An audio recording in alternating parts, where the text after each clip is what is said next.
እንደ አውሮፓውያን አቆጣጠር በ1990ዎቹ ውስጥ አንድ ጥንብ አንሳ አንዲት የተራበች ትንሽዬ ጥቁር ልጅ ሴት ልጅን ሞት እየተጠባበቀ ሊበላት የሚያሳይ አንድ አሳዛኝ የሆነ ፎቶ ዓለማችን ላይ ይሰራጫል እና ስለዚህ አሳዛኝ ታሪክ ነው የምነግራችሁ ዛሬ። በጣም አስተማሪ ነው፣ በጣም አሳዛኝም ነው እና ያ ፎቶ እንግዲህ የተነሳ በ1993 እና 94 አካባቢ ነው።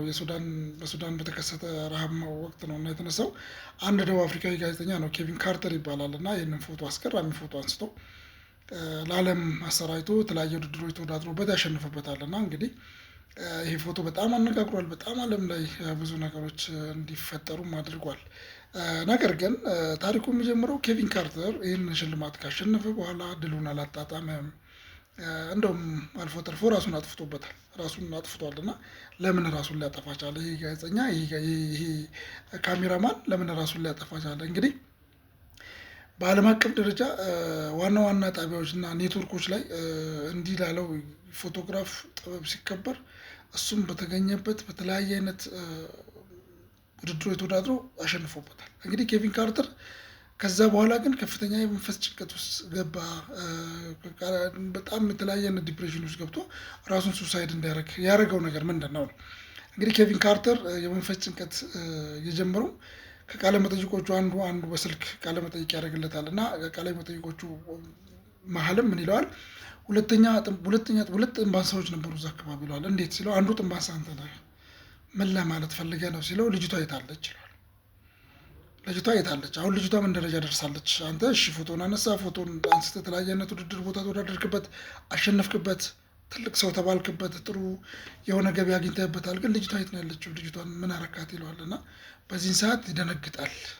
ኬቪን ካርተር ይደነግጥና እንግዲህ መልስ ዝም ብሎ በቃ የተቀበጣጠረ መልስን የመለሰው። እኔ ከዚህ ፎቶ በኋላ እዛ መቆየት አልቻልኩም ነበር፣ ምክንያቱም በረራዎች ነበሩብኝ ምናምን ብሎ ይመልሳል። እና ግን ደዋዩ እንዳልኩ ነው፣ ያው ሁለት ጥንብ አንሳዎች ነበሩ፣ አንዱ አንተ ነህ፣ አንዱ ግን ትክክለኛው ጥንብ አንሳ ነው ይለዋል። እና በዚህን ሰዓት ከዚህ በኋላ ከዚህ አረፍተ ነገር በኋላ ኬቪን ካርተር ማሰብ ጀመረ። ዲፕሬሽን ውስጥ ገባ፣ ወደ ከፍተኛ ድብርት ውስጥ ገባ። በመጨረሻም ራሱን አጠፋ። ከደቡብ አፍሪካ ራቅ ብሎ ሄዶ ወደ ገጠራማ አካባቢ ራሱን አጠፋ። እንግዲህ ኬቪን ካርተር ትንሿን ልጅ አንስቶ ወደ ተባበሩት መንግስታት ድርጅት የምግብ ማዕከል ቢወስዳት ኖሮ ቢያንስ ህይወቱ አይድንና እች ልጅ ትልቅ ቁም ነገር ደርሳ ዛሬ ልናያት ብንችል ነበር። ኬቪን ካርተርም በህይወት ኖሮ እሱም በዚህ ድል እስከ እድሜ ልኩን እየተወደሰበት እያጣጣመው በሰራው ስራ እየኮራ ይኖር ነበር። ነገር ግን አልሆነም። በጣም ይገርማችሁ፣ ዛሬ የሚያሳዝነው ነገር እንደዚህ አይነት ነገሮች በዓለም ላይ እየሆኑ ያሉ ነገሮች ናቸው።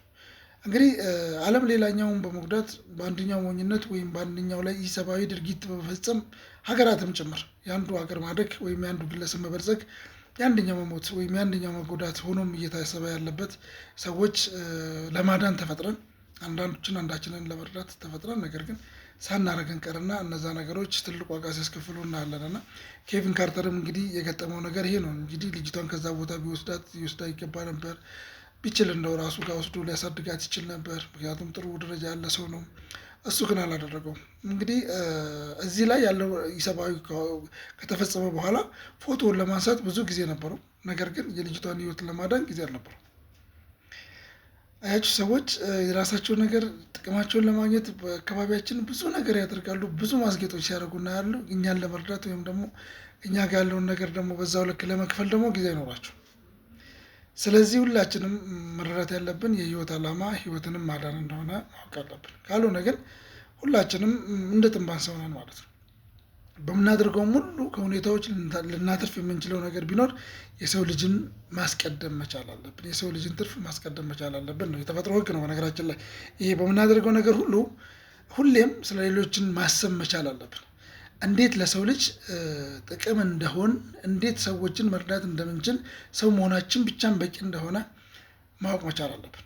ስለዚህ እንግዲህ ሰዎች እውቀታቸውን፣ ሀብታቸውን፣ ዝናቸውን፣ ሙያቸውን፣ ሹመታቸውን ሲፈልጉም በቃ ህዝብን እንደ ህዝብም ወይም እንደ ማህበረሰብ ወይም እንደ ግለሰብ ይህንን አሁን ያነሳናቸውን ነገሮች ተጠቅመው ሲያደርጉ እናያለን። ነገር ግን እኒህ ከላይ የጠቀስናቸው ነገሮች ለማዳን፣ ሰዎችን ለመርዳት፣ ሰዎችን ለማገልገል ቢሆኑ በጣም ጥሩ ናቸው። ዛሬ እንግዲህ በምድር ላይ ብዙ ነገሮችን እናያለን።